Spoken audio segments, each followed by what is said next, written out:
Halo Mas Bro, Bu Bro, apa kabar? Selamat datang di channel Murdacruise.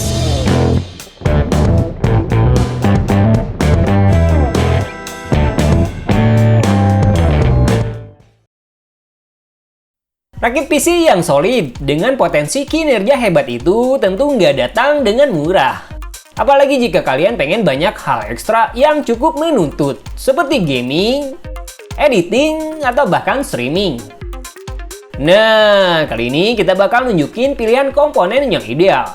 Meskipun budget yang perlu dikeluarin cukup tinggi sih. Cuma setidaknya pilihan yang hadir bisa jadi aset berharga jangka panjang. Jadi, ketika kalian bakal upgrade CPU, nantinya kalian gak usah lagi beli perangkat baru. Penasaran? Pantengin terus video ini. Oke, pertama buat prosesor, dimana pilihan yang bisa banget buat direkomendasiin adalah Ryzen 5 3600 XT. Prosesor baru tim merah ini punya banyak hal seru, terlebih lagi nawarin performa gaming dengan kekuatan single core yang superior. Ini bahkan sanggup bersaing ketat dengan seri Intel 10th Gen, apalagi buat urusan multitasking yang cukup menuntut. Dengan kekuatan 6 core dan 12 thread, clock speed tinggi hingga 4,5 GHz, bahkan punya ruang OSI yang jauh lebih luas, tentu jadi sajian utama tuh CPU. Cuman kalian wajib punya CPU cooler yang lebih nendang buat maksimalin potensi kinerja 3600 XT. Karena pilihan default kurang maksimal sih. Buat Mobo, Gigabyte B550 Aorus Master bisa banget jadi pertimbangan utama kalian. Mobo ini mungkin masih dalam kelas mid-range, namun nawarin banyak hal seru buat pengguna modern. Seperti kehadiran 16 phase power digital yang bakal ngasih stabilitas tegangan output VRM lebih efektif. Desain yang pastinya berwibawa. Dukungan storage yang luas. Bahkan kalian bisa pasang SSD M2 paling kenceng pada Mobo ini hingga 3 slot.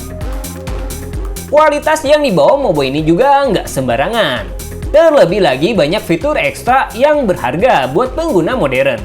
Seperti Wi-Fi 802.11ax, 2,5 GB LAN, 4 slot memori yang bahkan bisa dukung speed up to 5400 MHz, maupun kemudahan pengaturan BIOS yang cukup nyenengin. Cuman harga nggak datang dengan murah, di mana kalian perlu ngeluarin anggaran sekitar 5,7 jutaan.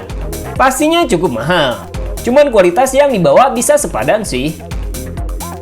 Nah, buat memori, GeForce Extreme AirGB bisa banget sebagai pilihan utama kalian yang nggak cuma nawarin potensi kinerja hebat, namun juga sudut estetika yang unik dan terasa jauh lebih mengesankan dibanding merek memori lain pada harga maupun kelas yang sama.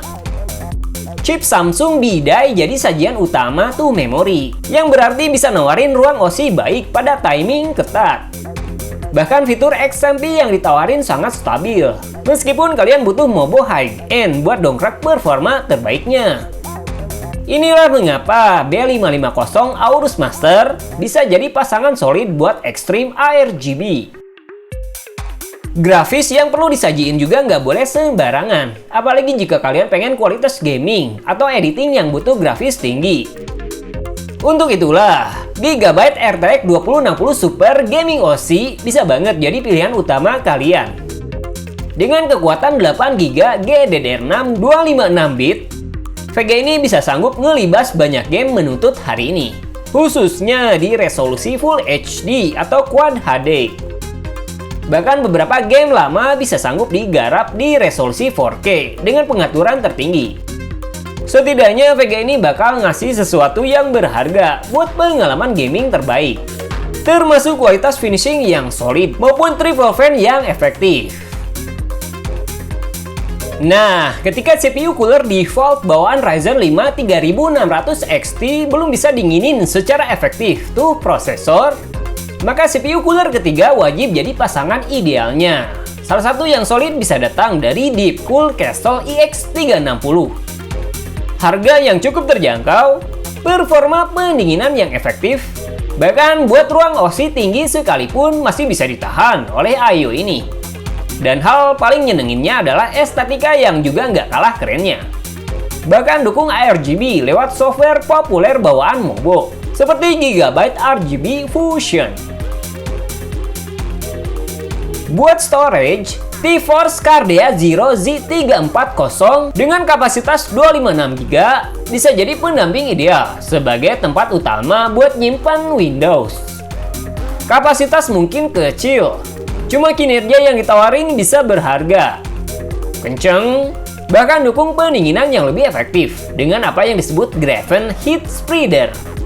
Cuman ini boleh dibilang opsional, dimana kalian juga bisa nambah harddisk casual buat nyimpan file yang lebih besar.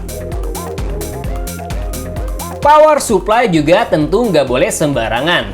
Cuma jika kalian pengen kapasitas watt besar buat aset jangka panjang dengan kualitas solid, maka FSP Hydro G Pro Series 850W bisa banget buat rekomendasi utama.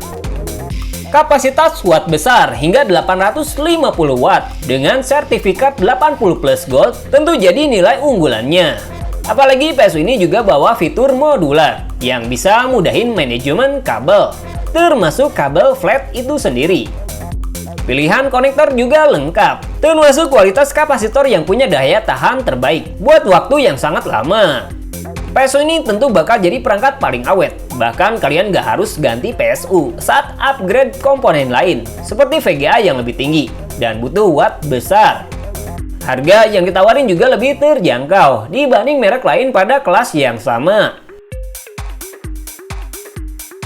Terakhir adalah casing, di mana pilihan solidnya bisa datang dari Be Quiet Pure Base 500. Casing ini mungkin masih dalam hitungan entry level. Cuma banyak hal menarik yang bisa ditawarin tuh casing. Pertama adalah kemudahan buat masang komponen. Bahkan case ini punya fitur semi modular, di mana hampir semua komponen bisa dibongkar maupun dilepas dengan mudah. Di sisi lain, dukungan pendinginan juga luas. Bahkan kalian bisa masang I/O 360mm di bagian depan, termasuk ruang yang juga sama positifnya. Hal terbaiknya, case ini sangat tenang, bahkan punya fitur peredam yang jarang banget ditawarin pada harga 1 jutaan. So, does it worth it? Hasil rakitan PC ini boleh dibilang mewakili gamer modern yang pengen sesuatu berharga pada rig PC hebat mereka berikutnya.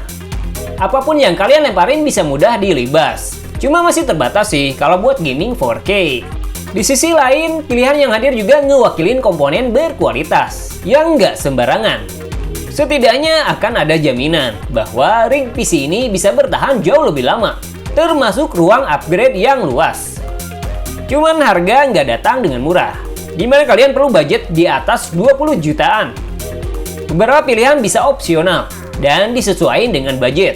Meskipun kalau kalian pengen CPU yang lebih nendang, biaya pastinya akan lebih tinggi. Hingga pada akhirnya, rakit PC kali ini kita harap sih bisa jadi sumber inspirasi kalian berikutnya. Apalagi jika berencana bakal ngebangun rig handal pada kisaran budget tersebut. Jadi, semoga bermanfaat ya. Ciao! Jangan lupa like, subscribe jika kalian suka.